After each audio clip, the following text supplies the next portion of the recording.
So this week between Christmas and New Year's has always felt a little different to me. It's quieter, slower, and it's one of the few times of the year that we can just sit back, step back, and breathe a little bit. It doesn't have that urgency. It's really hopefully we can focus on what matters. And I'm hoping today's video also hits just a little bit different. Today's not about tactics or tools, just reflections, lessons learned, and some thoughts as we close in on 2026. So let me ask you, what are your reflections? What are you doing right now? I'm going to give you 3 of my personal reflections throughout the year, and I'm hoping it helps you just a little bit. And my first one actually starts back a little bit further than 2026.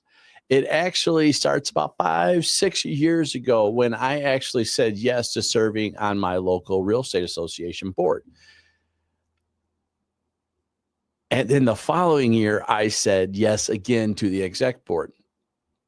Now, I do want to be very clear about this. This is not about not saying no. I do believe there is strength and power in saying no. It protects your time, your focus, and your energy. But what I learned is that all yeses aren't the same.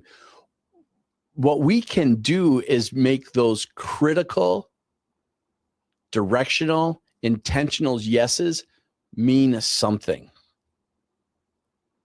So that yes of me stepping into leadership was a critical yes for me. It opened doors that I didn't even know existed yet. It put me in the room and it stretched me. It introduced me to people that I never thought I was going to have the opportunity to meet. It got to teach me new perspectives of thinking. It sharpened my leadership skills, and it really did expand my perspective. That yes didn't just create opportunities, it created lessons for life for me. It taught me how to listen better. It taught me a little bit more about creating some control in what's going on a day-to-day basis. And it also taught me how to serve something bigger than myself. This lesson wasn't a yes to everything. It was a yes to the right things. Again, the one that sharpens me, the one that shapes me who I become.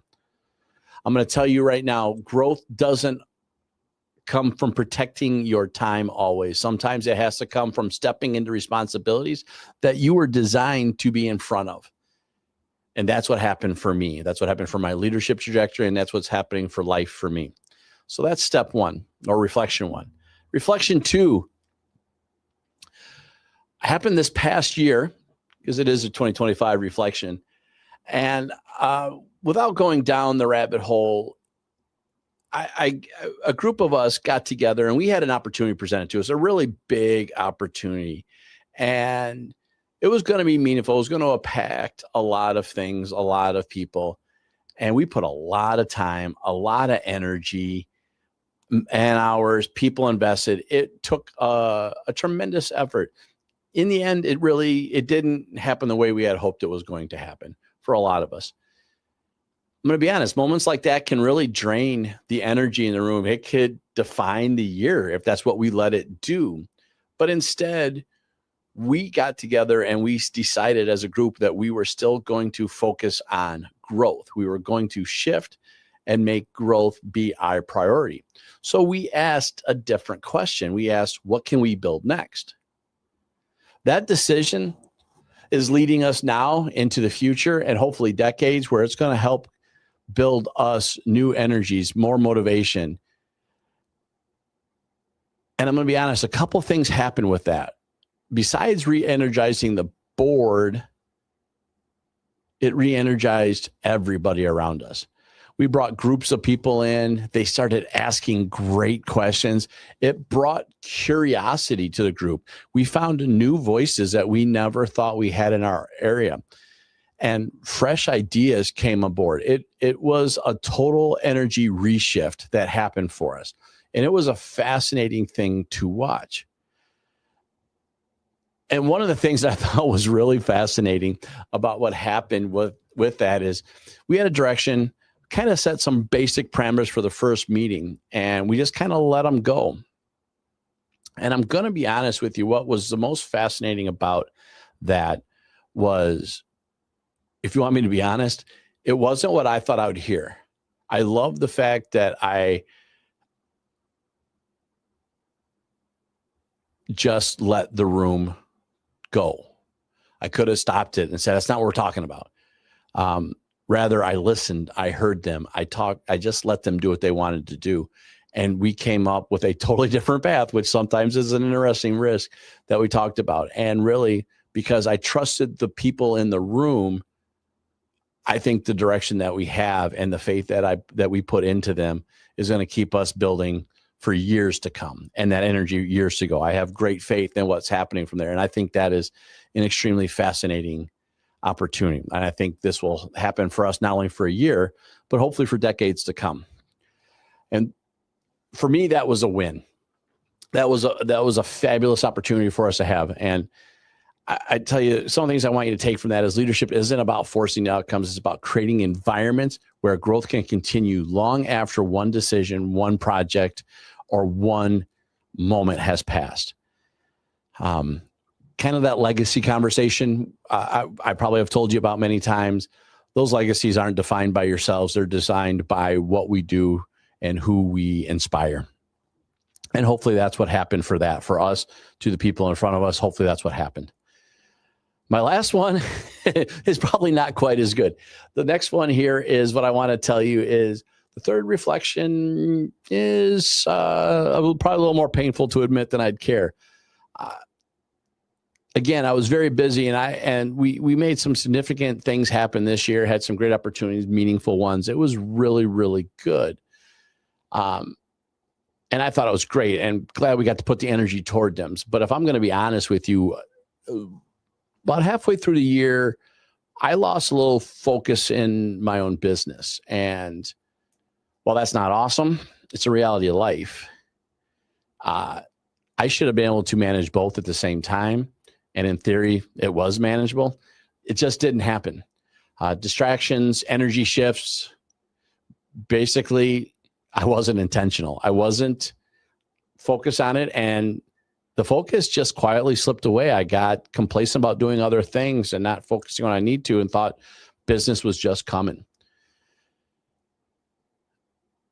And I just didn't do a great job of caring about what's been building over the last several years. And I stayed busy with other things. I did stay involved, but I just wasn't disciplined enough to do what I needed to do to protect my priorities, to protect my business.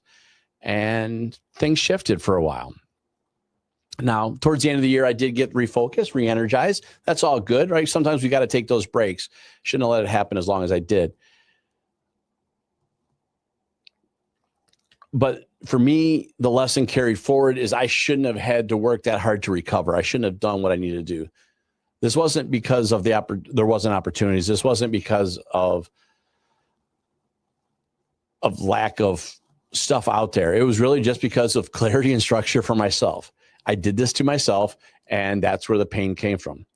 And that's exactly why goal planning and growth planning is hugely so important. No matter what you think is going to happen, planning right now, today, tomorrow, this quiet week in between is the most critical time for all of us. But we need to protect that time so we can build.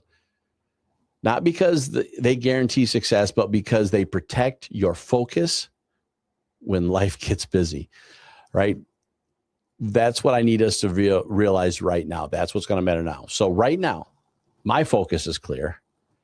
I am right now, as you hear me talking, planning what 2026 looks like for myself and all the people I serve. Because clarity doesn't just create momentum, it prevents that drift. So I hope this helps a little bit. So I'm hoping those reflections helped. Hopefully you took some of it in there. There's a lot of honesty with it. All three reflections point to the same truth, though. Growth doesn't happen by accident. It happens because of intention. This quiet week matters the most. The decisions we make before January matter. The clarity we create now determines how we have and experience our life ahead in 2026. My hope for you is as we head into 2026 is simple. Give yourself a quiet space to reflect, be honest about what worked and didn't, and then recognize the right yeses and protect your focus. We don't need everything figured out right now. We just need the direction. And as we move into January, we'll spend time together focused on exactly what clarity, planning, and building a year that supports life and business you want. I'm excited for what's ahead. I can't wait to be helpful. I'm grateful for the journey so far, and I'm looking forward to serving you all in the future. Let's leap forward together.